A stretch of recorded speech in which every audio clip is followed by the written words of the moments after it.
Olá a todos, está começando mais um programa do podcast Vamos Falar de Amor. Meu nome é Caio Patrick, sou apresentador. Eu estou aqui com a convidada Renata Mamed. Ela que é formada em psicologia pela UFJ, fez especialização em atendimento psicossocial para vítimas de violência doméstica na UFSCar, né? E também fez mestrado na Unifesp e por último está fazendo doutorado na Unifscar também. Queria que ela se apresentasse um pouco para a gente. É, eu sou a Renata, eu gosto muito dessa parte de relacionamento abusivo, eu atendo principalmente na Uhum. clínica hoje mulheres. Eu sou professora também, dou supervisão de estágio, e para mim é um grande prazer estar aqui. Eu acho também um grande prazer você estar participando do programa agora. Então, é, eu vi que você tem uma citação sobre violência entre parceiros íntimos durante a fase da adolescência, Uhum, na fase do namoro, né? Não é uhum, verdade? uhum, Achei interessante esse tema e vamos trabalhar esse tema aqui na entrevista. Porque, querendo ou não, quando a gente trabalha a questão da prevenção da violência em si, a gente acaba trabalhando mais com pessoas mais adultas, mas só que a própria pesquisa de estatística da violência doméstica é a vitimização, né, das vítimas, 16 anos até mais uma faixa mais nova, assim, os casos têm 43%, então é muito alto a taxa de incidência em adolescentes e adultos jovens em si. uhum, Pensando nisso, a formação do que é amor, do que é relacionamento, começa a partir da adolescência, que é a primeira contato com primeiro amor, primeiro contato com sexualidade e entre outros fatores em si. Pensando nisso, a questão dos ciúmes é muito presente dentro do relacionamento, em todos os aspectos em si. Tanto que o ciúmes ele é muito romantizado, que é um ato de amor pela uhum, sociedade em si. Ah, você tem que ter ciúmes, se você não tem ciúmes com a outra pessoa, você não ama ela, é o suficiente. Mas na própria adolescência, como diferenciar esse ciúme passageiro, que inexperiência, de um comportamento controlador abusivo? Que é o início de uma violência no namoro. O controlador abusivo, por exemplo, de mexer nas redes sociais, não deixar a outra pessoa sair com as amigas ou com os amigos em si, sabe? Esse tipo de aspectos controladores e abusivos. Que é o início da violência do namoro. uhum, Quais frases ou atitudes são, tipo, red flags para se perceber uhum. isso, essa questão? Legal. Acho que uma das melhores formas da gente conseguir diferenciar o que é um Uhum. relacionamento saudável, o que seria esse ciúme saudável, né? Esses sentimentos saudáveis, porque é normal a gente sentir ciúmes por outras pessoas, assim. É o que você falou, a gente tem uma cultura toda que mostra pra gente, ensina a gente a correlacionar amor com ciúmes, né? Então é totalmente normal a gente sentir ciúmes dentro do relacionamento, né? E tudo bem a gente falar sobre isso também. Mas tem uma diferença entre sentir ciúmes e praticar violência psicológica, né? O que seria essa diferença? O que é essa definição de violência psicológica, né? É a questão do controle, controlar a liberdade de ir e vir também, a questão da perseguição, e ela é muito comum dentro, acho que uma das principais formas de diferenciar relações saudáveis e relacionamento abusivo é a questão do ciclo de violência, né? Como é que é esse ciclo de violência? Tem uma primeira fase, que no início a gente pode chamar de love bombing, né? Esse bombardeamento de amor, ou então até de lua de mel, né? Dependendo da perspectiva teórica. Que as coisas acontecem no relacionamento abusivo, elas são os três muito, que é muita mudança, muita intensidade e muita mudança, muita intensidade. Ah, esqueci a terceira. Muita mudança, muita Das intensidade. intensidade, a pessoa, tipo assim, Love Boom, ela age de Sim, maneira intensa, né? O tempo coloca mais, tenta conquistar a pessoa, né? Naquele momento. Love sim. Boom. Muita mudança, muita intensidade muito rápido. São os três, não lembrei qual que é o outro. É, então, E muitas coisas que a gente entende como prova de amor acontecem, né? Por exemplo, tipo, ele foi me visitar no trabalho, ele tá mandando mensagem o tempo inteiro pra saber o que que eu tô fazendo, onde que eu tô, por que eu tô saindo, como ele é fofo, ele se preocupa comigo, né? É, Preocupação escondida. exato. Nossa, eu quis me afastar dele, mas ele correu atrás de mim. Ele foi num lugar que sabia que ia me encontrar, como ele é fofo, né? De tipo, a gente romantizar essas questões que muitas vezes são formas de violência, né? Ele se preocupa, ele não quer que eu saia com um amigo meu. É, é porque ele gosta de mim, né? Como a gente tem essa visão sobre amor. É, e eu acho que. Aí tem uma questão do ciclo de violência, né? Primeiro começa nessa parte muito intensa, depois as primeiras violências vão acontecendo, e geralmente são violências que são psicológicas e morais, né? E depois existe o período da descarga da violência, que eu sou um pouco contra esse termo de descarga da violência, né? Porque acho que todo ciclo é uma violência, a gente entende até como pedir em casamento, dar flores, enfim, isso tudo são podem ser formas de violência, dependendo da função que se tiver, né, naquele relacionamento. E aí tem esse período da descarga da violência, que é uma violência mais explícita, que pode acontecer um afastamento ali entre os parceiros, né? E aí nesse momento que esse menino, esse homem, enfim, se mostra arrependido, né? Ele fala que ele vai mudar, ele, ao longo do relacionamento, ele coletou todas as informações que são importantes para aquela mulher. Então, por exemplo, se ela tem um sonho de viajar para a praia, se ela tem um sonho de ganhar uma flor, é nesse momento que ele vai usar esse sonho contra ela, né? Um tal pedido de namoro e tudo mais também. Uhum. Tipo de coisa Exatamente. assim, pequenos atos que as pessoas vão aprendendo, né? Da outra pessoa. Sim. Você falou sobre Love Bombing. Eu acho que hoje em dia o Love Bombing ele é um termo muito famoso que é usado. É a pessoa bombardear de amor no começo e depois dar uma esfriada também.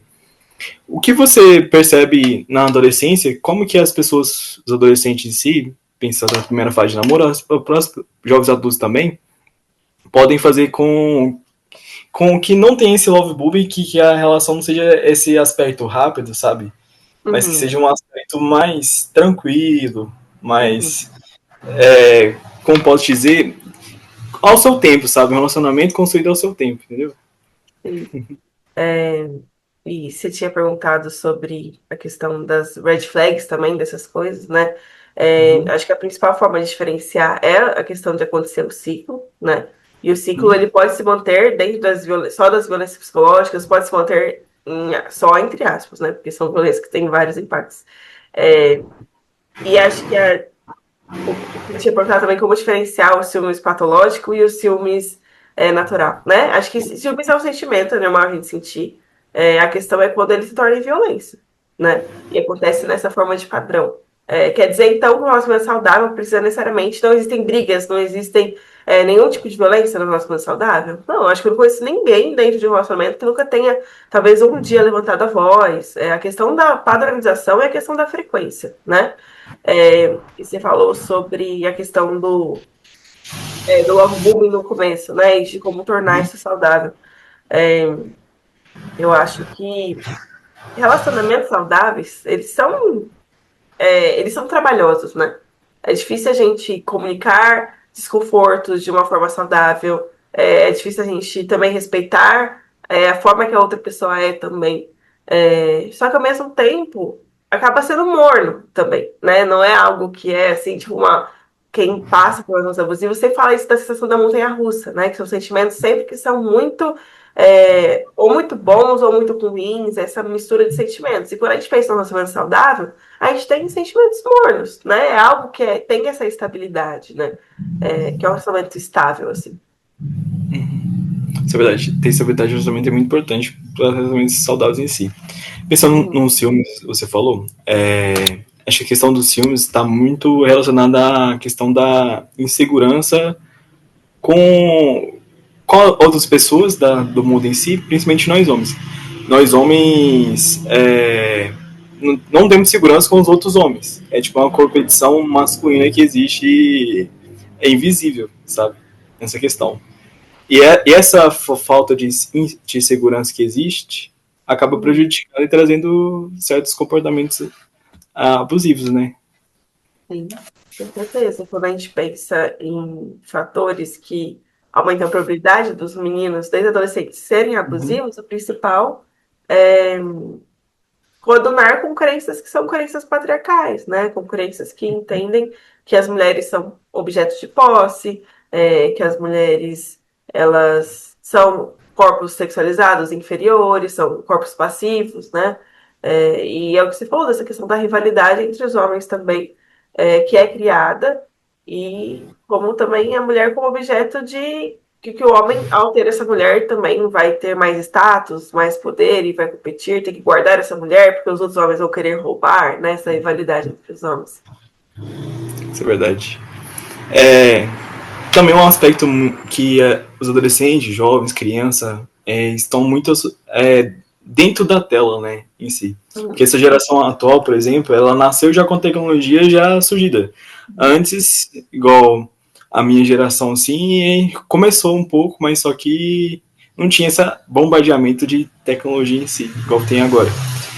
Pensando nisso, a violência manifesta de diversa forma no ambiente digital. Está presente no ambiente digital e às vezes é uma terra sem lei, vamos dizer, que não tem um controle assim adequado. Como que a violência se manifesta no ambiente digital para essa geração? Eu acho que pode manifestar de diferentes formas, assim, né? Tem, inclusive, alguns estudos que mostram que, por ser uma violência que permanece, mesmo que, por exemplo, antigamente, quando a gente pensava em relacionamento, namoro, a gente se encontrava em alguns momentos com aquela pessoa, e se ocorria violência, ocorria naqueles momentos. Hoje em dia, não. A pessoa pode sofrer violência mesmo estando longe fisicamente da outra pessoa, né? Como compartilhamento de fotos íntimas, por exemplo, como a questão do stalking, da perseguição também pode acontecer por meio de redes sociais, por meio de aplicativos de diálogo também, por exemplo, pode espalhar notícias falsas, a violência moral, né, para outras pessoas. Revenge porn também. Né? Sim, exatamente. Então, acho que abriu um leque aí de outros tipos de violência que podem acontecer, né? Isso é verdade. E há também a questão hoje em dia, a questão do controle dentro das redes sociais, né? Igual existe senhas do Instagram, exige senha de outros aplicativos e tudo mais, e ver que o parceiro está com quem está conversando, monitorar curtidas, monitorar seguindo ou não seguindo, sabe? Ou até pressionar de 20 nudes nessa questão. Sim, O que configura um controle abusivo nas redes sociais em si e como que os jovens, adolescentes podem se proteger desse controle abusivo? Sim. Eu achei muito legal isso que você trouxe da questão da rede social, né? E o quanto isso é comum e naturalizado, né? E, tipo assim, por que você está falando com tal fulano? Não quero mais que você tenha essa rede social, por exemplo. Ou então, vamos fazer uma rede conjunta, né? Ou então me passa a senha. Ou então fica mexendo no celular da outra pessoa, né? E é algo que é super natural, naturalizado pela sociedade também como uma forma de violência, porque acaba infringindo aquela autonomia daquela pessoa, né? Aquela liberdade de expressão, por exemplo. São formas de controle também. E acho que, como você falou, como forma de prevenção, assim, né? Como forma de conscientização. Eu acho que uma forma muito legal da gente perceber quanto o relacionamento é saudável ou não é por conta da forma que a gente se sente também. Quando a gente pensa em relacionamentos abusivos, a gente tem muitos relatos, o principal sentimento, principalmente da vítima, é sentimento de culpa. É um sentimento de confusão, é um sentimento de ansiedade constante, de medo, né? Então, isso são indícios muito importantes, assim. Você estar num relacionamento no qual você sente que em muitos momentos você tem que pisar em ovos, né? Você está em constante tensão do próximo passo que vai acontecer ali. Eu acho que as redes sociais, por mais que elas tenham ampliado também as formas de violência, elas também são nossas aliadas quando a gente pensa em prevenção, né? Como é que a gente muda, como é que a gente previne? A gente previne e muda uma sociedade com educação e políticas públicas, né? E acho que a gente tem que entender também essa educação com uma forma ampla, né? É sim uma educação que pode e deve acontecer dentro da escola. Inclusive, lembra da Maria Penha fala sobre isso, né? Do quanto tópicos como desigualdade racial, e violência contra a mulher são obrigatoriamente têm que ser discutidos dentro da escola, mas como também a gente entende que as redes sociais são as formas que principal de que os adolescentes às vezes recebem essas informações, né, e validam muito mais às vezes influencers do que os professores em sala de aula. Eu acho que campanhas por meio de trends ou de influencers falando sobre isso também seria algo legal de identificar esses sinais, né? Isso é muito importante. Também aparece bastante a questão das trends em si, de casais, e as próprias crianças vê essa questão das trends e pensam, então é isso um relacionamento em si? Porque aí na experiência que a gente aprende muito o amor, a própria Hooks fala que a gente aprende amor desde criança, e a forma que a gente aprende o amor, a gente acaba levando para a vida madura, na maturidade em si. E quando a gente aprende uma forma de amor violenta, a gente acaba aproveitando isso. E pensando, tipo, no trends, tem aquela trend, pode ou não pode? Igual o parceiro fala assim, eu posso postar fotos de biquíni? Ou posso sair com meus amigos e tudo mais? Tipo, essas trends de perguntas assim. Como você vê essas formas de trend, essas para influência do adolescente, do que dentro de um relacionamento saudável em si, da liberdade do outro também? Sim. Acho que a gente tem que entender e estudar mais a rede social. Você falou que às vezes acaba sendo um espaço meio sem lei, assim, que a gente não sabe muito o que está acontecendo, né? E da importância da gente olhar para isso também, ver o que eles estão assistindo, né? Teve o caso dessa trend do pode não pode, né? É, e foi uma trend que, no qual muitos comportamentos violentos de controle foram naturalizados e divulgados para inúmeros adolescentes, né? Foi feito por próprios, maioria das vezes pelos próprios adolescentes, né? E ao estudar essa trend, eu fiquei muito surpresa, assim, das respostas, né? De, tipo, jovens tão, tipo, pessoas tão jovens, né? Não podendo sair sem o companheiro, por exemplo, não podendo conviver com outras pessoas para além do companheiro, e como isso foi naturalizado, assim, né? Tipo, não, então ele não quer, eu não vou sair, né? Acho que o que mais me chocou analisando essa trend foi essa questão da naturalização mesmo dessas violências, da não compreensão do que é violência. E você falou sobre essa questão da Bell Hooks, né?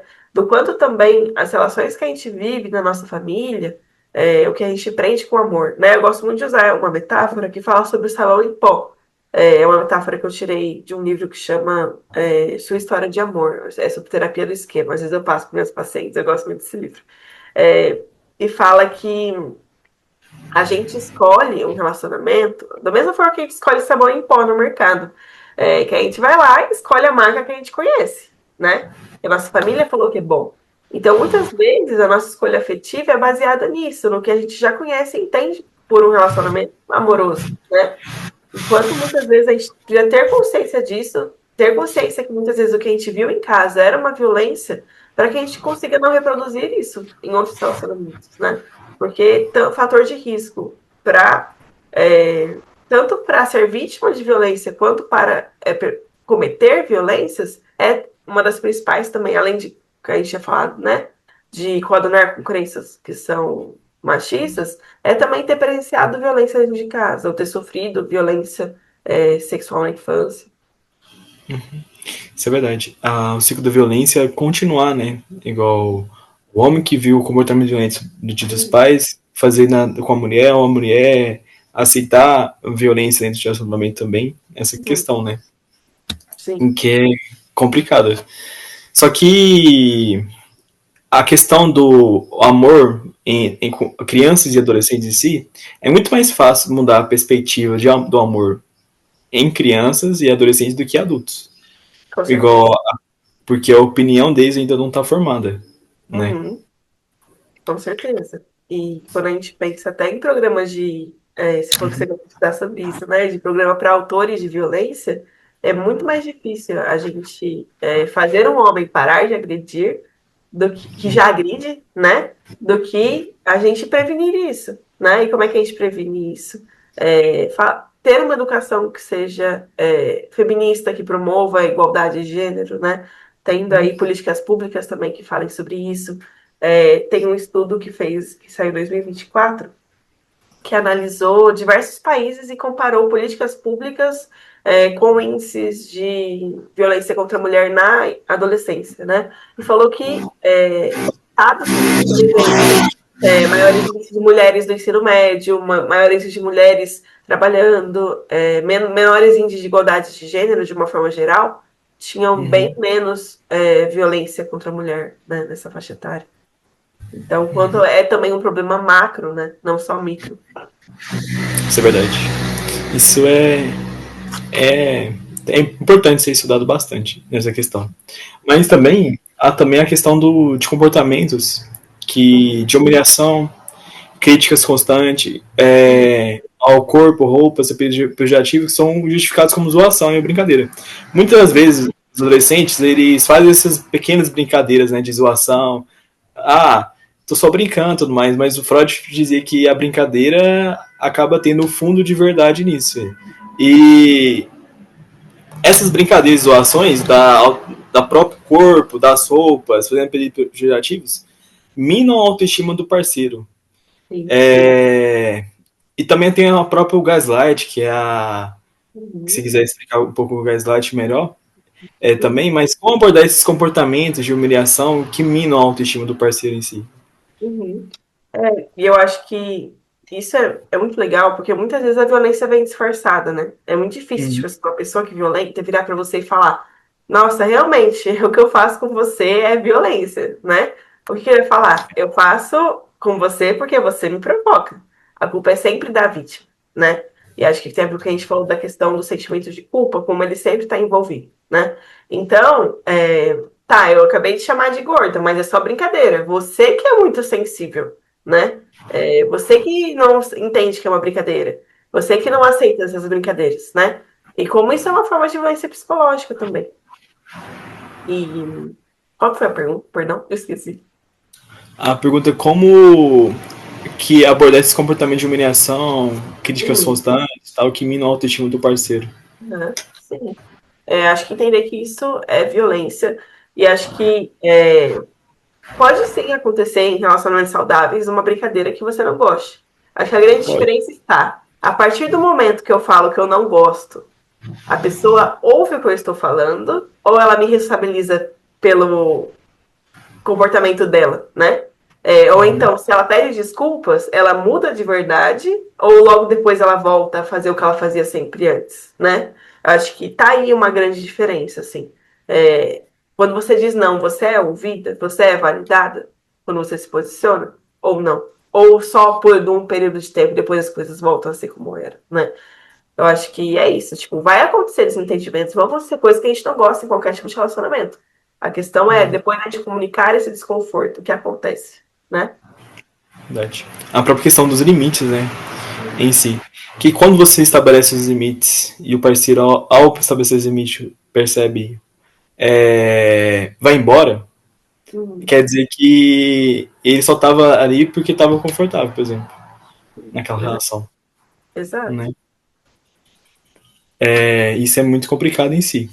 E pensando nisso, querendo ou não, as próprias músicas, séries e filmes, eles meio que acaba ensinando a gente a amor, tipo assim, uma perspectiva, né?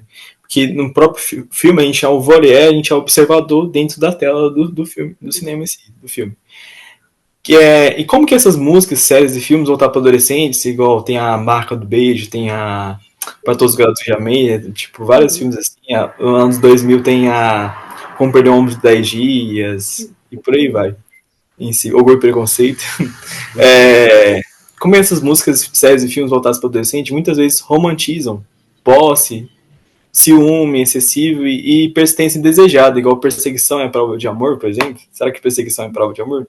Igual o cara ir esperar na casa da mulher, passar a noite toda esperando ela só pra conquistar ela e tudo mais, tem isso.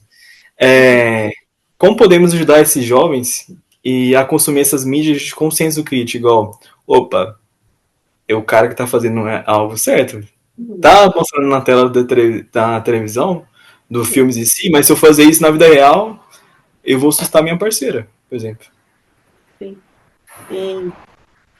Eu lembro, na minha época era muito Crepúsculo, né? A gente adorava Crepúsculo. Verdade. E aí eu Crepúsculo é peguei bom. pra reassistir esses dias Crepúsculo e fiquei muito assustada, assim, porque é isso, acho que esse reforça esse papel da mulher como frágil, né? De que ela precisa dessa proteção. Tem que ter da cena que ele segura lá o carro, a cena icônica lá. Ou então, tipo, um amor que ao mesmo tempo faz mal, porque ele quer, ao mesmo tempo que quer matar ela o tempo inteiro, gosta dela, mas é uma forma diferente de amor, que ela é diferente de todas as outras mulheres. E tem também essa questão da perseguição, que ela vai se colocando em situações de risco, e ele vai lá aparecer, ele está sempre atrás dela para salvá-la, né? Porque existem. Quando a gente pensa em sexismo, existem duas formas que são as principais, que é o hostil e o benevolente. E o benevolente é como se fosse um cavalheirismo, assim. Mas também Hum. parte do princípio de que a mulher é inferior, né? Então ela precisa desse cuidado, o cuidado de um homem. Ela não existe longe desse homem, né? E ao mesmo tempo que o sexismo tinha um sexismo mais evidente, assim, né? Um machismo mais, cara, então, como a nossa cultura, o cinema geralmente reforça pelo menos um desses tipos de sexismo, né? O hostil ou a questão do cavalheirismo também, né? É, e como realmente a gente confunde violência com amor o tempo inteiro. E não é isso, nossa, eu, Renata, que confundo. É uma mídia inteira que me mostra isso, qual é o papel dessa mulher, né? Quando a gente vê os filmes infantis da Disney, a mulher só é feliz para sempre quando ela se casa, né? Porque qual outro objetivo de vida ela vai querer além de ter um homem, né? Ela tipo, só tem valor a partir da companhia masculina, né? É, então, acho importante a gente questionar o que a gente assiste também. Acho importante também a gente trabalhar mídias também que ter contato com mídias que também dão espaço, objetivos para protagonistas, mulheres também, que não seja só estar dentro de um relacionamento, né? Que dê força para essas mulheres também.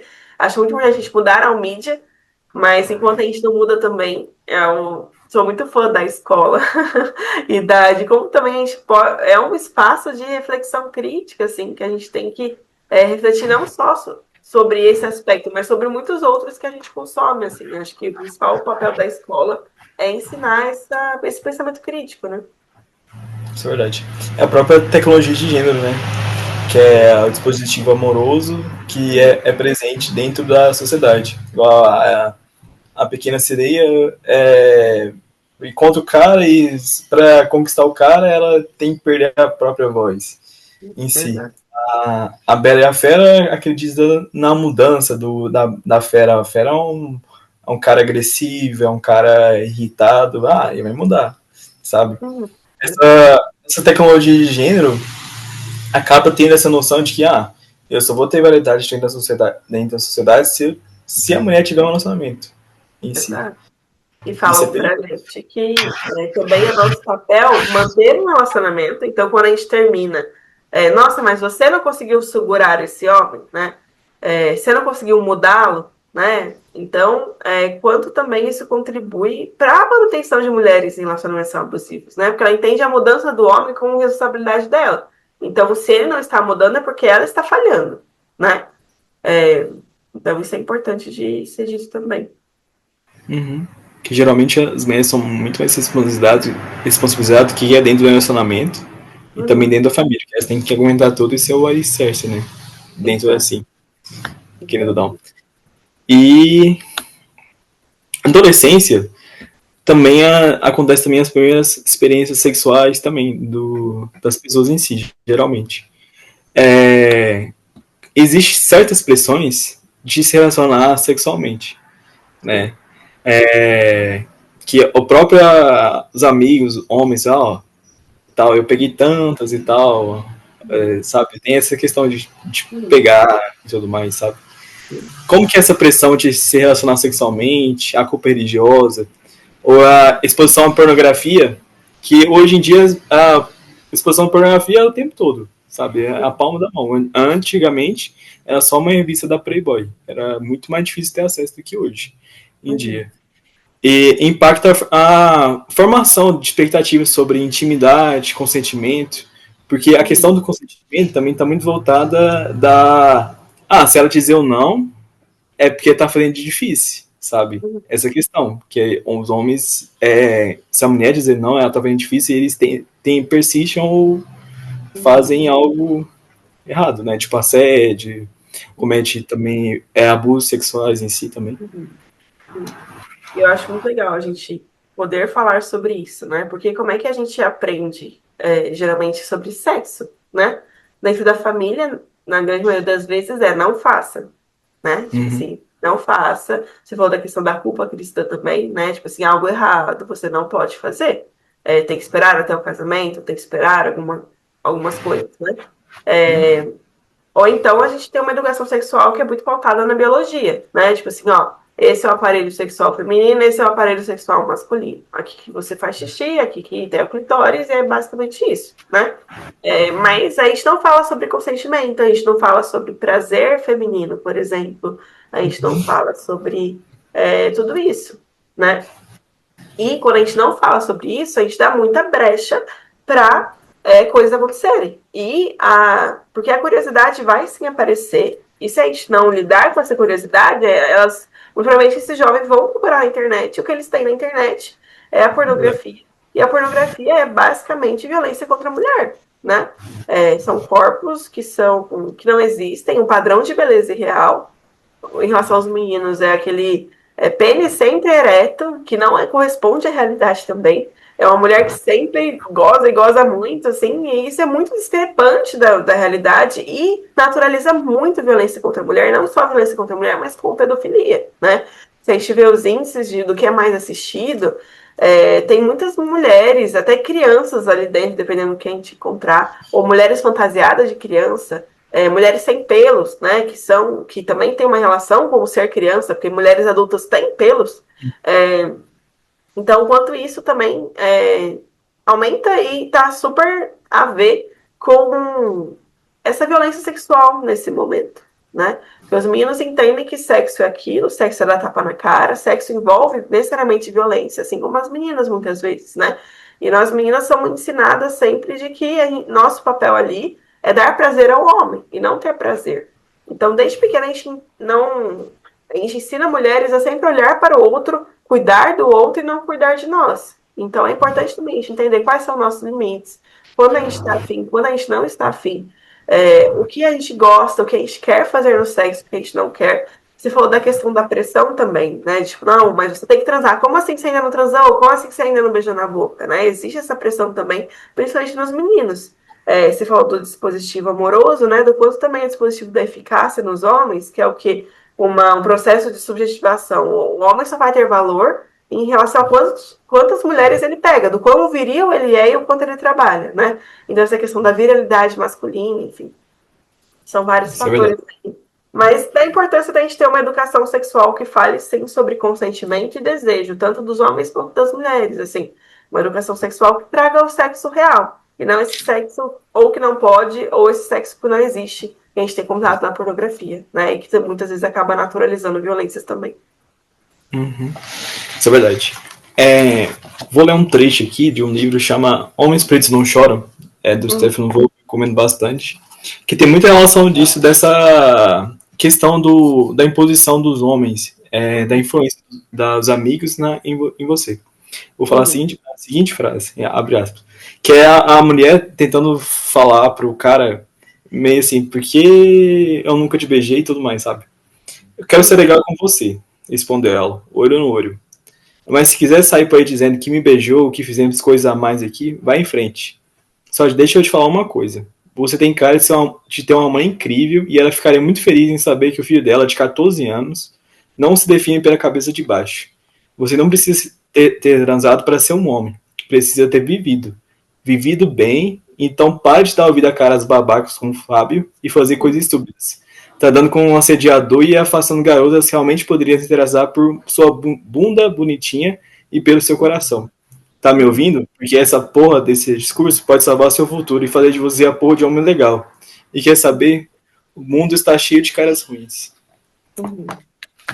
Quiser comentar essa frase?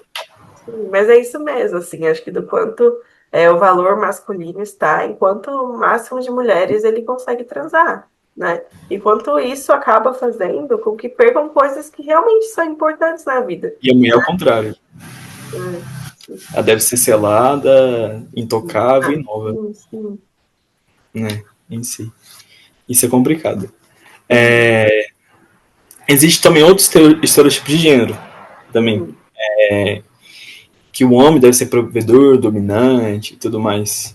Hoje essa questão do provedor está sendo mudada, porque o Uhum. homem, que as mulheres têm independência financeira, trabalho, estudar e tudo mais. Agora a questão do homem ser trazer prazeres objetivos e subjetivos em si.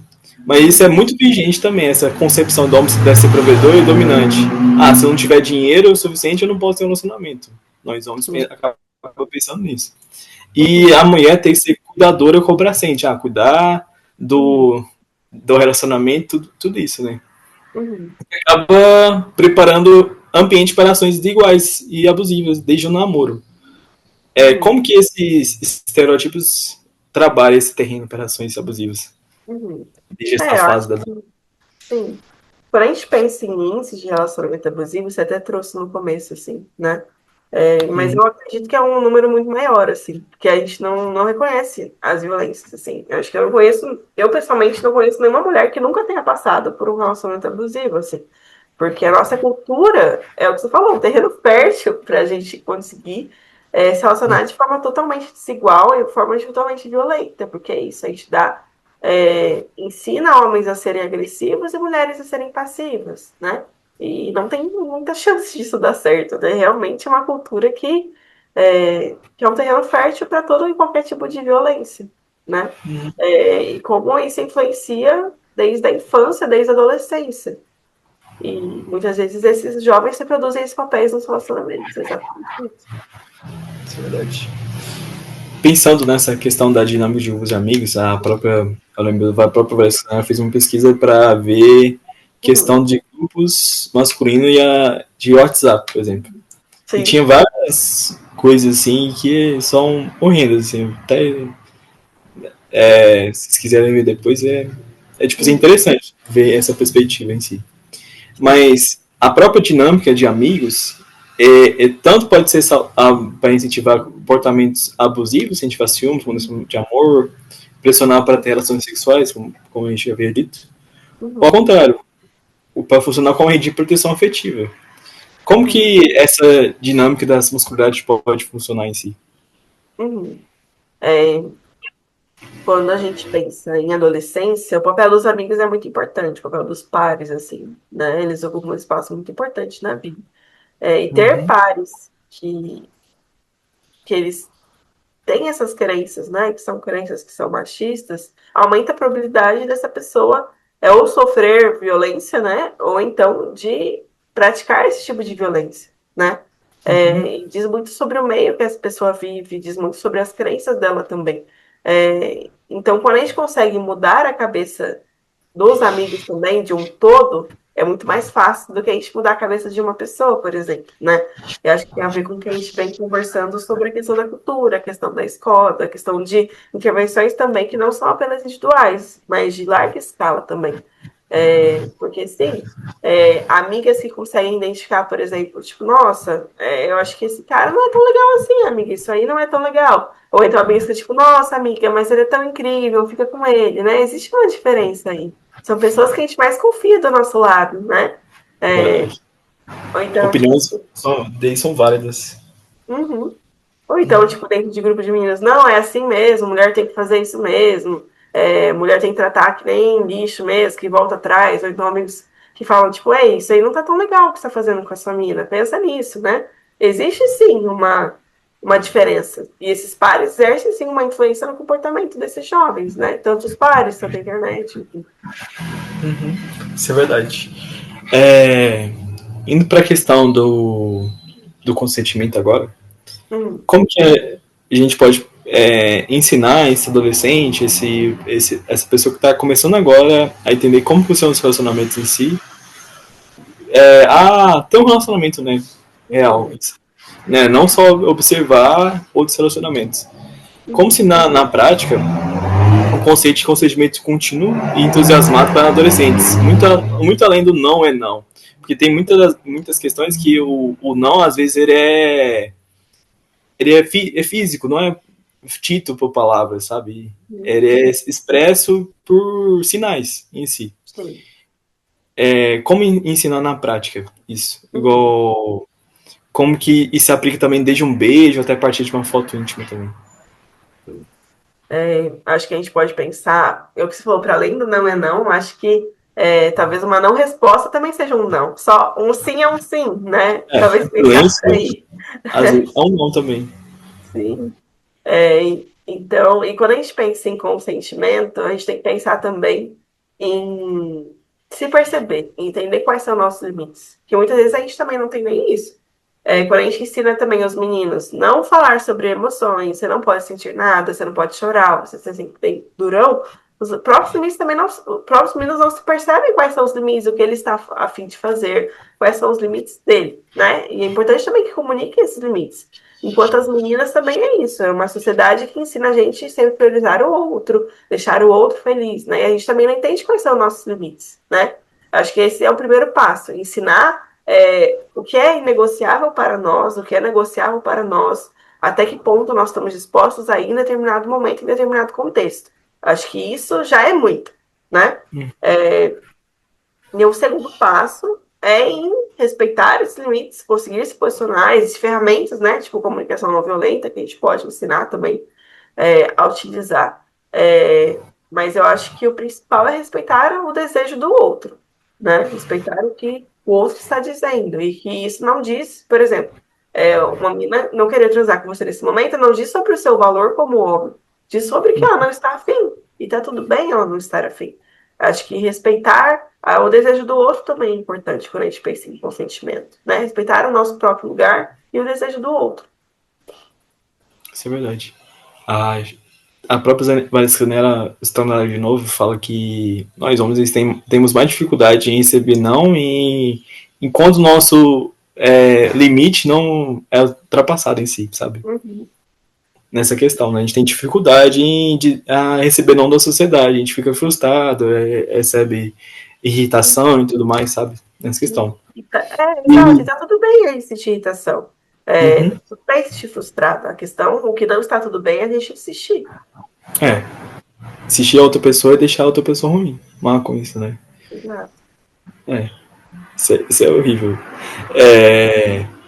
Também a questão, a gente fala que dos conflitos, né? Dentro do relacionamento é impossível não haver conflitos em si. Uhum. Conflitos são muito importantes para aparar questões dos canais de comunicação. Os canais de comunicação não estão funcionando e é preciso ter novas revisões de Uhum. contrato, novos diálogos em Uhum. si. Essa questão. Sim. Como que a gente pode ensinar os jovens a aprender a expressar a necessidade de lidar de conflito de forma respeitosa, de uma faixa de intensidade que é muito alta emocional em si? Porque quando a gente tem conflitos, muitas vezes a gente acaba também expressando por violências, igual xingamento, sua capivara, tipo assim, com xingamentos assim, que pejoriza o parceiro, né? Existe um idioma que se pode usar em si Uhum. durante esses conflitos? E acho que o mais famoso, assim, de forma de Uhum. lidar com conflitos, expressar sentimentos e pedir mudanças é a questão da comunicação não violenta, né? E a gente... Que tem vários estudos que mostram que quando a gente diz pela comunicação não violenta, existe mais chance do ouvinte levar em consideração o que a gente falou e efetivamente mudar, né? Mas, para isso acontecer, a outra pessoa também precisa estar disposta a ouvir, né? Não é assim, nós vamos falar desse jeito e vai ser tudo lindo. Existem pessoas que não estão dispostas a ouvir, né? Não estão dispostas a ver que erraram em determinado momento. E isso acaba travando muito os relacionamentos, né? Mas acho que tem a ver com o que a gente falou, assim, de habilidade de, tipo assim, conseguir regular emoções, por exemplo, conseguir identificar emoções, identificar o que incomodou, identificar quais são os meus valores. Que, por exemplo, tá, posso ficar ter incomodada da minha namorada ter saído com um amigo dela. Ok. Mas eu tenho um valor que para mim é importante em relacionamentos no qual existe autonomia. Então, identificar sentimentos, identificar valores é importante, tá? Porque eu não sou uma pessoa abusiva se eu fiquei incomodada se a minha namorada saiu com o menino. Mas, se eu impeço ela de sair com esse menino, aí é outros 500, né? Acho que é tudo bem sentir emoções, não estar tudo bem em agir de forma violenta. E acho que lidar com essas emoções também é importante, porque esses incômodos vão existir. Identificar de onde vem esses incômodos também é importante. Uhum. Própria restrição, né? Em si, do que a outra pessoa fazer ou não fazer. Você falou da escutativa, né? A própria Elizabeth Diniz, que eu gosto de citar ela, que ela tem um artigo dela que é a questão que a maior forma de amor que você deve fazer pro seu parceiro é ouvir em si. Como que a gente pode ouvir o parceiro em si? Ouvindo o parceiro é o seguinte: quando o parceiro tem alguma reclamação, você não me ajuda com a casa, você não me dá flores, ou eu queria que você elogiasse mais as minhas fotos no Instagram, no Stories, por exemplo, sabe? O que o parceiro pode fazer quando a outra parceira traz essas reclamações que são pertinentes, porque ela quer isso? É apenas escutar. Escutar com atenção plena, estar presente naquele momento, não rebater, porque a questão do rebater acaba gerando mais conflitos, sabe? E rebater, você acaba que você não tá ouvindo a outra pessoa, sabe? Na rebater. Você tá discordando dela, indo pro seu lado. Só que ela tem o seu lado, seu ponto de vista de relacionamento. E essa questão de escutar de maneira ativa, não apenas só escutar, mas fazer depois.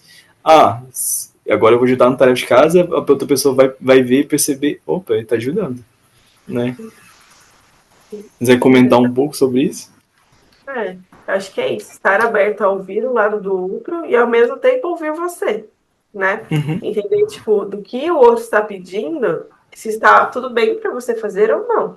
Se mexe em algum ponto que é inegociável, esse é negociável para você. E se está acontecendo de forma dos dois lados, né? De forma igualitária. É só você que está mudando para encaixar no outro, né? Acho que é isso. Primeiro que é inegociável para você também, né? Isso é verdade, isso é importante. Indo para outro lado, assim, para além de dizer que não, para o homem assim, não seja tóxico, assim, quais comportamentos concretos podem incentivar nos meninos, jovens, assim, homens, para que expressem vulnerabilidade, respeito limites, construam orçamentos igualitários?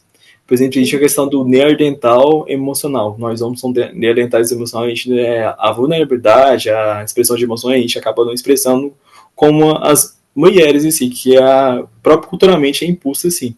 Se eu expresso minhas emoções de vulnerabilidade, eu sou um homem afeminado, sabe? E essa questão é um homem que, de certa forma, a mente dele, o emocional dele é construído de forma saudável em si. Que modelos positivos podem apresentar para esses meninos assim, esses homens, nós homens assim. O Edir Lang, quando fala da questão dos homens, da masculinidade, né, fala que a masculinidade masculina, né, a masculinidade, mas a masculinidade ela é pautada em 3 tipos de violência, né, de violência contra si mesmo, que é a questão do embrutecimento emocional, né, do não poder sentir, violência contra outros homens, a questão da competição, de sempre ter que se mostrar mais homem do que outras pessoas, né, e a questão da violência contra as mulheres, né, então a masculinidade é pautada nesses 3 pilares de violência.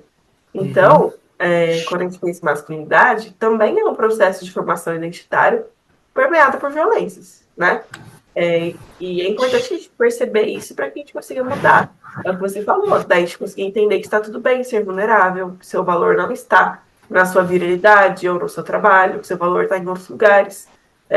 Isso a gente pode fazer desde pequeno, quando a gente, por exemplo, impede um menino de brincar de boneca ou de brincar com outras meninas, ou fala com que ele só brinque de brincadeiras que são violentas, né? E que não explore essa sensibilidade, uma sensibilidade artística, por exemplo. Isso tem impactos muito ruins, assim. Até não só nos relacionamentos afetivos desses homens, mas em qualquer tipo de relacionamento.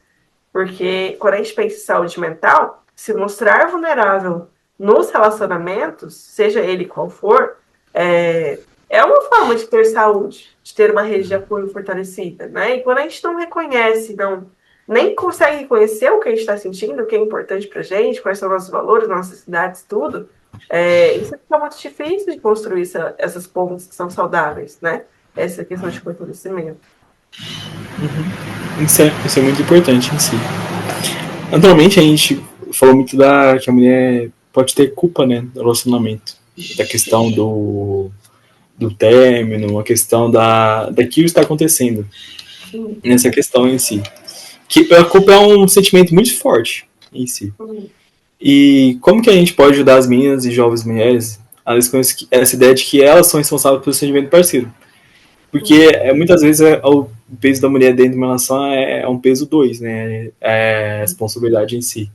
De que deve cuidar ou reformar um namorado problemático em si. Exato. Igual a questão da Bela e a Fera também. Como que podemos ajudar essas meninas? E é difícil também, porque é o que a gente falou, dentro de um relacionamento abusivo, ela é responsabilizada o tempo inteiro por tudo. Então, tipo, é isso, eu me cedi, mas foi porque você fez aquilo. Porque você fez aquilo. O dedo é sempre apontado para essa mulher. Então é muito difícil, eu diria até impossível, a gente estar num relacionamento abusivo e não sentir culpa. É um dos principais sentimentos, confusão, culpa, tudo. E acho que é entender, e é algo que eu falo sempre com minhas pacientes também, sentir culpa não quer dizer ter culpa. E isso é muito diferente. E um exercício que às vezes eu faço, que eu gosto bastante, é o exercício de, talvez, externalização, né? Se fosse, tipo, sua amiga passando por isso, o que você faria? Se fosse... enfim, fazer... Quando ela... Porque, assim, nós mulheres, a gente tem um bom repertório de ter compaixão por outras mulheres. Então, às vezes, a gente... Mas não por nós mesmos. A gente é muito rígida com nós mesmos, na grande maioria das vezes. Então, quando a gente externaliza e coloca, se fosse uma amiga, se fosse uma pessoa querida, estou passando por isso, o que você acharia? É uma forma de também conseguir diminuir essa culpa e ela entender que ela não tem essa responsabilidade pelo comportamento do outro, assim. E quando essa mulher, ela para de sentir culpa e começa a sentir raiva, é um salto muito grande, assim. Porque quando a gente sente raiva, a gente responsabiliza o outro pelas ações do outro. Então é muito importante que ela sinta raiva da pessoa que ela está violentando, que está violentando ela. E realmente é uma violência, né? É importante que a gente sinta esses sentimentos e pare de responsabilizar a gente. Mas acho que a principal coisa é sentir culpa não é ter culpa. Acho que não é ter responsabilidade. Por mais que a gente sinta isso. Mas é que a gente foi ensinado a sentir culpa, a se responsabilizar por tudo, né? Mas não quer dizer que a gente seja realmente responsável. Isso é verdade. Isso é fundamental em si. E a questão, a gente falou também, já é comprovado também que a maior taxa de feminicídio, o maior fator de risco, na verdade, para o feminicídio é quando a mulher fala assim, eu quero terminar o relacionamento. É o maior fator de risco existente, todos que o homem não aceita o término, persegue ela, vê com o outro homem, começa a querer matar ela, por causa que tá o outro homem, todo o relacionamento em si. Como conscientizar os jovens sobre o importante um fim respeitoso? Porque é importante preparar os jovens a ter um fim respeitoso no relacionamento, a aceitar o término, né? Aceitar o não da outra pessoa, né? Fim respeitoso, identificar sinais de perseguição, por exemplo, stalking, que é muito frequente, que acontece. Ou de não aceitação do fim, acaba mandando muitas mensagens, oi minha vidinha, a gente tem que dar certo, tudo mais, essa minha princesa, sabe? Esse tipo de mensagem, sabe? Ou a vida é curta e tudo mais, sabe? Que podem escalar para violência. Acaba escalando para violência, querendo ou não. Isso. E acho que entender também que um termo de relacionamento abusivo não é um termo normal. Que a gente vai conseguir ir lá, apresentar, quer terminar a conta disso, e a pessoa vai ficar ok. Tá bom, tudo bem, eu respeito seu término, assim. E você não foi respeitado em nenhum outro momento na relação. Não vai ser no término que você vai ser respeitado, né? Então, existe uma preparação para o término, que é o que você falou, é um período de risco muito grande, que deve ser acompanhado de uma medida protetiva, né? Que deve ser acompanhado aí também de pessoas próximas, né? Uma rede de apoio. Então, por exemplo, eu já tenho várias pacientes, por exemplo, tentaram terminar pessoalmente e não conseguem. Porque é isso, é muito difícil. A pessoa vai contra-argumentar, vai jogar toda a culpa em você e você vai acabar se sentindo culpada, vai terminar achando que a culpa é sua. E que a pessoa é um alecrim dourado, né? Que é como eles se vendem. Então, tá tudo bem. Às vezes, dentro de uma abusiva, a gente terminar pelo WhatsApp, por exemplo. E depois, é muito indicado também o contato zero. Porque a gente entende que qualquer contato com a outra pessoa é uma forma de violência. Então, uma vez que a decisão do término foi tomada, é muito mais fácil a gente se manter nesse término, que é normal ter várias recaídas, né, no meio desse processo, mas aumenta muito mais a probabilidade de se manter no término quando a gente tem contato zero, ou contato mínimo em casos de crianças e filhos, né, com o agressor. Isso é muito importante. Então, sim, em termos de relacionamento abusivo, tudo bem a gente mandar mensagem, tudo bem ser por carta, quando a gente está morando com a pessoa, tudo bem a gente sair da casa e não avisar. Acho que isso são medidas de segurança, né? E é o que você falou, assim, ensinar meninos a aceitar que não é não também, né? Sim é sim, mas também que tá tudo bem. E é o que você falou, a gente falou do começo, né? Do quanto os filmes, eles glorificam isso, de tipo, porque ele te ama, ele tá indo atrás de você, né? É bem assim, tipo assim, é sobre respeitar ou não da outra pessoa, né? Isso é verdade. Indo para a questão das próprias redes de apoio em si, que é super importante, as escolas, os pais e a mãe em si, pensando nas escolas agora, que ações concretas e curriculares, porque, querendo ou não, a escola e a família são as primeiras formas de educação que existe também na criança, ainda nas redes sociais agora, que está muito vigente também. Como que as escolas podem adotar ações concretas e curriculares para educar sobre ações saudáveis, além de palestras pontuais, porque às vezes aparecem palestras pontuais e às vezes acaba não prestando muita atenção em si, e como transformar isso em um tema transversal que deve se discutir, porque a própria Bell Hooks fala que o amor, e outros autores falam assim, que o amor, a gente muito aprende sobre matemática, sobre geografia, sobre outras matérias em si, mas não aprende sobre amor, sobre relações saudáveis na escola, a gente não acaba revisando isso diariamente. Um tema integrado ali. Acho que não só a questão do. É importante para a gente conseguir prevenir violência contra a mulher, a gente falar sobre os tipos de violência e ter uma educação que vá contra ideais tão machistas. Isso é muito importante. Mas não só. É o que a gente falou, quando a gente fala sobre habilidades socioemocionais, dedicação de sentimentos, de compartilhar e como identificar o que é inegociável, tanto para meninos, tanto meninas, isso também é uma forma de criar vínculos, de ampliar a rede de apoio, que também é um fator de proteção, tanto para uma educação de direitos humanos, né? Isso é importante tanto para com forma de prevenir a vitimização como a apresentação de violência, né? E acho que de capacitar o corpo docente também, porque muitas vezes essas mulheres professoras também estão sofrendo relacionamentos abusivos em casa, né? Então é algo que precisa ser feito não só com os adolescentes, mas também com os funcionários, para que eles também consigam identificar o relacionamento abusivo em sala de aula, por exemplo. Professores são as pessoas que têm mais contato com os alunos, né? Para que eles consigam estabelecer um vínculo e orientar os alunos que estão dando sinais de estarem passando por alunos abusivos, né? Saber qual protocolo fazer, por exemplo. Isso é verdade. Isso é muito importante. Também é importante os pais perceberem dentro que seus filhos estão no relacionamento abusivo.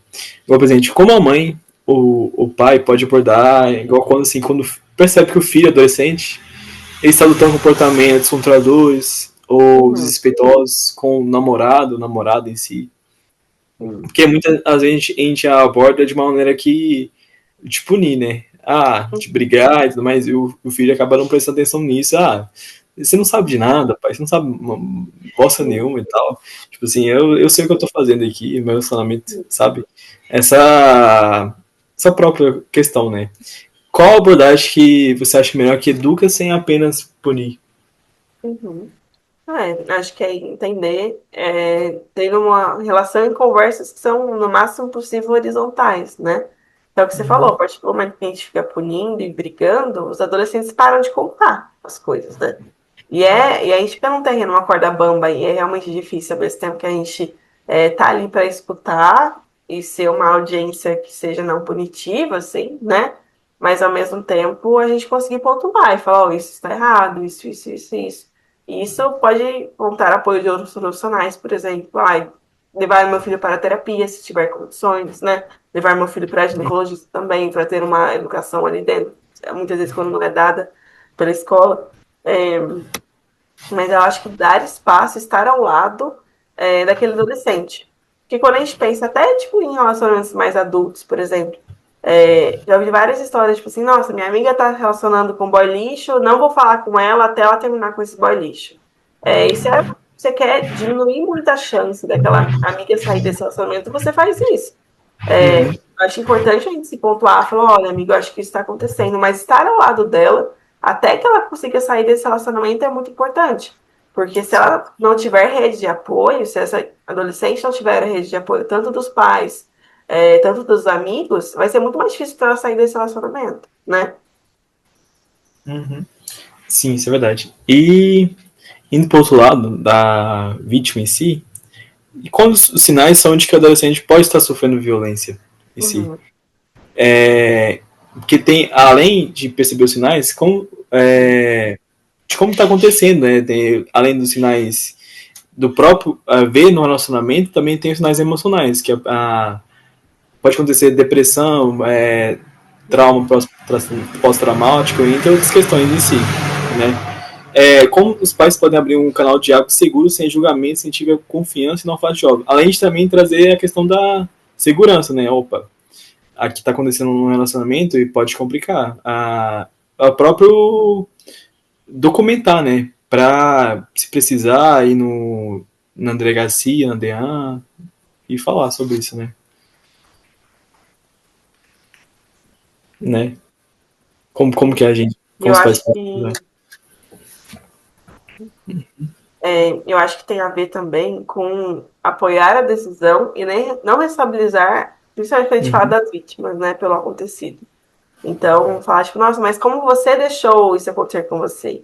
Como que isso, você ficou tanto tempo nesse relacionamento? Eu acho que isso são frases que acabam não ajudando, né? Acho que é mais de tá, agora isso aconteceu, o que a gente pode fazer a partir disso?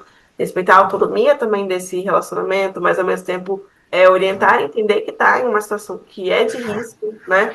É, e acho que ao reconhecer isso, como reconhecer, né? Tem a questão do ciclo de violência que a gente falou, das fases de lua de mel. A gente pode identificar também por relacionamentos que vão e voltam muito, por exemplo, que a gente chama de ioiô, né? São sinais também de que o relacionamento não é tão saudável.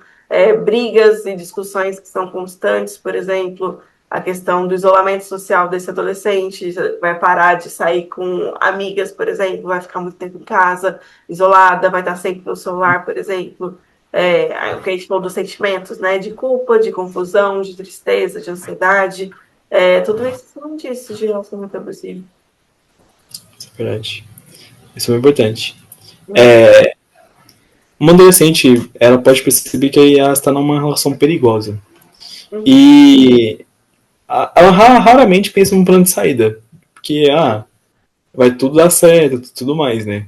Sim. Como podemos, de forma prática, não alarmista, opa, tá com perigo, toma cuidado, sabe assim, vamos fazer um plano de saída, um plano de segurança para você, sabe? Como ajudá-los a identificar um adulto de confiança que possa contar num adulto que não julgue, mas que acolhe, que ajude nesse plano de saúde, tudo, né? Que para salvar e também além disso, né? Salvar contato de emergência e reconhecer rotas seguras, né? Como que podemos abordar? A adolescente pode fazer, né? Verdade. Eu acho que, é o que você falou, ter acesso a esse conhecimento, ter acesso a esses direitos, né, é muito importante. Muitas vezes a gente não tem esse conhecimento, né? A gente pode, por exemplo, a Lei Maria da Penha contempla também as faixas etárias que são mais novas, a gente não sabe sobre isso, a gente acha que violência doméstica é só violência que acontece dentro de casa e que namoro não está englobado, por exemplo. Então, é muito importante entender que conhecimento é poder e ter acesso de como funciona essa rede de apoio, por exemplo, como funciona o protocolo de proteção do município. Isso é muito importante, é o que você falou, identificar um adulto de segurança e também dar acesso a essa informação a esses jovens, para que eles consigam compartilhar também. E acho que, de novo, a gente falando sobre a importância da educação, né? Tanto em sala, tanto por meio das redes sociais, assim, para que essa informação chegue até eles, né? Isso é verdade. A própria da Penha, ela determina o caso que pode ser determinado como violência doméstica é uma relação íntima de afeto Sim. em si, em que a vítima seja uma mulher. Uhum. Nesse caso, né, uma violência de gênero que denota uma relação íntima de afeto em si, né? Isso. Conhecimento é importante nesse caso. E nessa questão, assim, que a jovem pode muito bem fazer várias perguntas. Será que o meu relacionamento está saudável? Será que eu estou fazendo as coisas certas e tudo mais, né? Tem essa série de questionamentos, né? Que pergunta simples essa jovem pode fazer a si mesma, periodicamente, para avaliar a questão do relacionamento, né? Será que eu estou indo para o caminho certo? Será que esse relacionamento vai para um caminho ruim, que não tem mais volta, sabe? Após estar com uma pessoa, igual assim, vamos entrar, após estar com uma pessoa eu me sinto menos confiante, ou mais ou menos animado com a minha vida, mais ou menos próximo dos meus amigos, né, nessa questão, Sim. sabe? Eu acho que a questão dos sentimentos é um caminho legal mesmo, né? De ver como é que você se sente no relacionamento. E às vezes até ela fazer esse exercício de anotar, né? Tá, nesse momento estou vestindo assim, no outro momento estou vestindo assim. E entender que muito provavelmente é uma montanha-russa de sentimentos, né? E que o principal deles é culpa e confusão, com toda certeza. É, acho que entender, você se sente confortável para ser você, nesse relacionamento? É, o que mudou de como você era antes e como você, sua vida, como era antes e como é agora dentro desse relacionamento? Você continua em contato com coisas que são importantes para você? Muito provavelmente está sendo abusivo, não. Você abriu mão de tudo que era importante para você e a pessoa passou a ser o centro da vida, né? É, você imagina uma vida sem ele, né? Provavelmente está no mundo abusivo, não existe uma vida para além da pessoa que está ali na frente, né? Acho que são perguntas pra gente se fazer, assim, se fosse e olhar também esses piores momentos, né? Porque muitas vezes a gente tem o que a gente chama de romantização, que a gente lembra só das coisas boas que aconteceram no relacionamento. E a gente fica preso nessas coisas boas. É, e entender até mesmo a gente já anotar assim, as coisas ruins também. Quais foram esses incômodos? Quando você se sentiu culpado, quando você se sentiu triste perto dele, né? O que ele fez para isso? E conseguir identificar também o comportamento, mas também a função desse comportamento, né? É o que a gente falou. Às vezes pedir em casamento é um tipo de violência. A gente tem, porque mantém a mulher presa naquele ciclo. Então, entender qual que é a função daquele comportamento, o que ele quis com aquele comportamento, né? Isso é fundamental em si, essa questão. A gente falou anteriormente a questão de se aplicar se minha amiga se contasse que o namorado faz X coisa, igual, por exemplo, no meu namorado ele não deixou sair de casa, só tipo assim, ele só quer ficar comigo, sabe? Aquela questão, amor, fica comigo, sai com sua amiga aí, não, sabe? Essa questão de, tipo, ter esse apelo emocional, sabe? De ter só pra ele, sabe? A mulher em si. Ou fala Y pra ela, igual algumas questões de, não veste essa roupa, pra que você tá usando maquiagem, tipo de coisa em si, né? E o que ela aconselharia, o que acharia daquela situação, igual é um teste de amigo, assim. Ela também pode aplicar, além de um teste de amigo para outras, para as amizades em si, também é a questão do relacionamento que ela vê nas redes sociais também. Uhum. Se aplica isso, eu não quero ter isso no relacionamento, né? Como que é Sim. essa perspectiva externa? Porque é muito mais fácil a gente ver uma perspectiva externa do que a nossa própria perspectiva do nosso relacionamento em si. Pode quebrar essa névoa emocional em si Uhum. da mulher. Sim. Acho que é uma ferramenta muito importante, assim, a Uhum. gente tentar fazer com que ela se observe de longe, né? E acho que isso tanto pode envolver, tipo, escrever, né? Esses momentos, por exemplo, a questão do término, escrever o porquê quis terminar. Porque vai vir essa névoa emocional, essa romantização, eventualmente, né? E nesse momento é importante que a gente se lembre do porquê que a gente tomou essa decisão. Porque vai dar, sim, saudades, vai dar, sim, vontade de voltar. E é importante a gente reconhecer os fatores, né?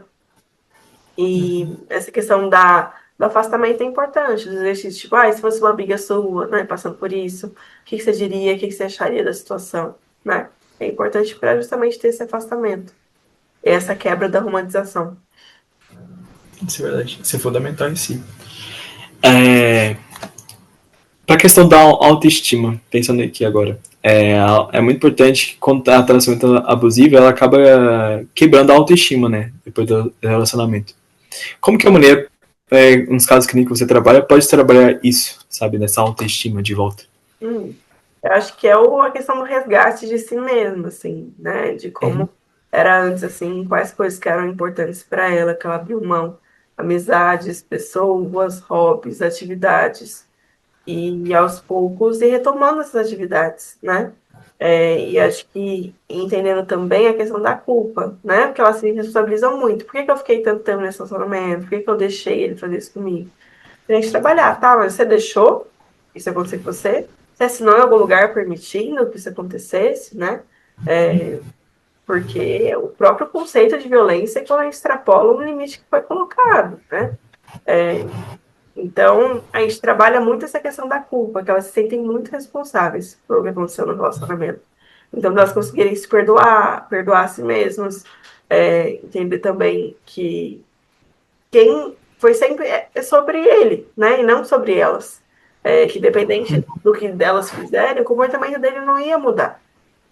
E muitas vezes, quando elas percebem, por exemplo, elas não foram a primeira mulher que esse homem fez isso, também é o que ajuda aí na autocompaixão delas, enfim. Mas acho que é trabalhar a autocompaixão e retomar atividades e contatos que são importantes. Isso é verdade. Uma coisa que é importante a nós em si, as mulheres e nós homens também, é que a gente deve trabalhar além do relacionamento que a gente tem, antes, durante e depois. Ou trabalhar as questões financeiras, as questões emocionais, a família, os amigos, né? Para quando a gente está aliado a isso, que quando tem um término abrupto, a gente não acaba sofrendo, né? Adoecimento em si, nessa questão, né? É super Muito mais importante. fácil. Quando a gente tem outros pontos para se apoiar. Como se fosse, sei lá, é muito mais difícil a gente se apoiar numa cadeira que tem um pé só. Tipo, se corta esse pé, a gente não tem nada. Mas se a gente tem vários pés na cadeira, se um cortar, tá tudo bem. É mais fácil a gente equilibrar, né? Isso é verdade. Finalizando a entrevista, a última. Uma pergunta que eu sempre faço para os entrevistados, que é para todos em si. Uhum, O que você gostaria de ter sabido antes sobre o amor?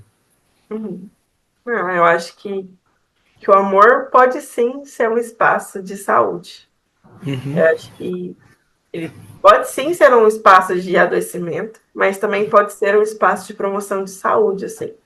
Quando a gente existe diálogo, existe respeito, existe esforço e dedicação. Também é necessário para a gente manter um relacionamento. Mas quando a gente consegue nós mesmos não deixar de ser nós para estar no relacionamento. Eu acho que isso é muito importante, assim. E não, sei lá, se preocupar o tempo inteiro com o que o outro vai achar de determinada coisa que você vai falar, assim, né? Acho que o amor também pode ser um espaço onde a gente pode ser verdadeiramente a gente. E acho que esse é o potencial do amor, assim. E entender o amor não só como o amor romântico, né? O amor que existe numa relação Só afetivo-sexual, assim. multifacetado. Mas que existe amor em outras relações, relações de amizade, relações de família, amor próprio, enfim. Isso é muito legal. Isso é verdade. A própria Helena Ferrante fala que as amizades são as ações mais fortes que existem, né? As amizades. É amigo genial em si. E quero agradecer a você, Renata, pela entrevista. Muito obrigado, espero que todos tenham gostado da entrevista. E eu vou deixar para ela se despedir e falar do trabalho dela também. Tchau, tchau, muito obrigada. Foi muito legal. Eu gosto muito de falar sobre essas coisas, assim, então achei muito legal vir aqui hoje. Agradecer pelo convite de novo. Tá bom. É isso. Um forte abraço, até os próximos programas, então.